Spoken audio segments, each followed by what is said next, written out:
আসসালামু আলাইকুম। আমি আজকে বানাবো আমসত্ত্ব। আর এই আমসত্ত্ব বানানোর জন্য আমি কাঁচা পাকা মিশিয়ে অনেক ধরনের আম ব্যবহার করেছি। সাধারণত আমরা পাকা আমের আমসত্ত্ব আলাদা বানিয়ে থাকি এবং কাঁচা আমের, কিন্তু আমি এবার দুইটাকে মিশিয়ে আমসত্ত্ব বানাবো। তাই প্রথমে আমি পাকা আমগুলোকে ভালোভাবে ছিলে নিচ্ছি। তারপরে পাকা আম ছেলা হয়ে এখানে আধা কাঁচা আর কাঁচা যে আমগুলো ছিল সেগুলোকে ভালোভাবে ছিলে নিচ্ছি। ছিলে নেওয়ার পরে যে পাকা আমগুলো ছিল সেটা থেকে আমি আঁশ বের করে এটার যে ঘন দ্রবণটাকে আমি বের করেছি। আর এখানে কাঁচা আম আর আধা কাঁচা আমগুলোকে আমি টুকরো টুকরো করে কেটে এর মধ্যে চিনি, লবণ আর পানি অ্যাড করে এটাকে আমি জাল করতে দিব। আমরা যেভাবে যে আমের জাল করে যে মাঝে মধ্যে মশলা দিয়ে যে আচারের মতো একটা জিনিস বানাই, ঠিক একই প্রসেসে আমি এটাকে জাল করব। 2 মিনিট অন্তর অন্তর এটাকে নাড়া দিতে হবে। তারপরে এটা নাড়তে নাড়তে দেখবেন যে একটু ঘন হয়ে আসছে।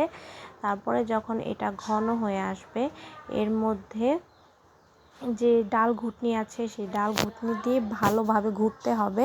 ভালোভাবে ঘুটা হলে এর মধ্যে যে বড় বড় অংশটা থাকবে সেটা ভালোভাবে মিশে এটা অনেকটা ঘন একটা দ্রবণে পরিণত হবে।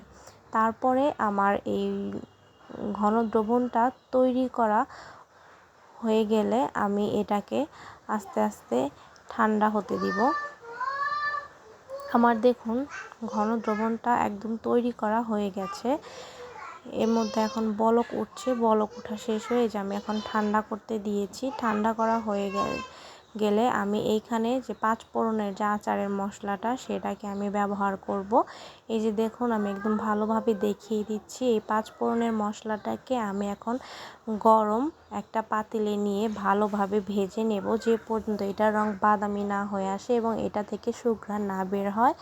আমি এখন এটাকে ভাজতে ভাজতে দেখুন বাদামি রং করে ফেলেছি। এখন এটা হয়ে গেছে। এখন এটাকে আমি ঠান্ডা করে গুঁড়ো করে নেব। আর আমরা সবাই এটা গুঁড়ো করতে পারি। আর তারপর আমি এখানে যে জাল করা আমটা এটা আমার সম্পূর্ণ ঠান্ডা হয়ে গেছে। তারপর ঠান্ডা হয়ে গেলে দেখুন এটা আমি দেখাচ্ছি যে কতটা ঘন হয়েছে। এর মধ্যে যখন ছোট ছোট আঁশ আছে সেটাকে আলাদা করতে হবে। আলাদা করার জন্য আমি একটা জালি ব্যবহার করেছি। সেই জালিতে আমি ঘন দ্রবণটাকে ঢেলে এর যে আঁশটা সেটাকে আমি হাত দিয়ে ভালোভাবে নেড়ে আলাদা করে নেব এবং যে ঘন পাতলা দ্রবণটা সেটাকে আমি একটা পাতিলে সংরক্ষণ করব। দেখুন যে আঁশটাকে আমি আলাদা করেছি, এটা আমি আমসত্ত্বের ঘন দ্রবণে দেব না। দিলে আমসত্ত্বের ভেতরে একটা আঁশ একটা ভাইব আসবে, যেটা একদমই ভালো লাগবে না। তারপরে এই জাল করা আমের মধ্যে যে আমার আঁশ ছাড়ানো পাকা আমের রসটা বের করা ছিল সেটা আমি ঢেলে দিয়ে এখানে সামান্য পরিমাণে চিনি ব্যবহার করেছি। আমি মিষ্টি বেশি বানাবো না, আর পাকা আমের যেহেতু মিশ্রণ আছে তাই সামান্য চিনি ব্যবহার করেছি। তারপরে আমি শুকনা মরিচগুলোকে ভেজে নিয়ে শুকনা মরিচ আর সেই গুঁড়ো করা 5 ফোড়নের মশলাগুলোকে আমি এই মেশানো দ্রবণের মধ্যে আমি ভালোভাবে মিশিয়ে নেব। ভালোভাবে চামচ দিয়ে মেশাতে মেশাতে দেখুন এটার কালারটা অনেকটা চেঞ্জ হবে। তারপরে এটাকে আমি জাল করতে থাকবো যে পর্যন্ত এটা ঘন এবং জেলির ন্যায় আকার ধারণ না করে। আমি দেখুন জাল করতেছি, পর পর এটাকে আমি নাড়া দেব, নয়তো নিচে এটা লেগে আসবে।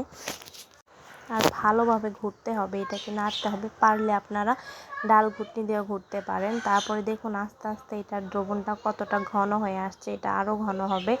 আমার এখানে একটু পাতলা হয়ে গেছিলো, দ্রবণ ঘন হতে একটু সময় লাগছে। আপনার এখানে কোনো ধরনের পানি অ্যাড করবেন না।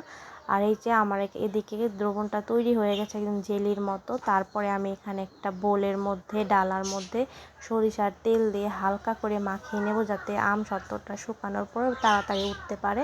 তারপরে আমার এই যে জাল করা আমগুলোকে আমি এই ডালার মধ্যে ভালোভাবে ঢেলে নিয়েছি। তারপরে আমি টানা রোদে একদিন এটাকে শুকিয়েছি।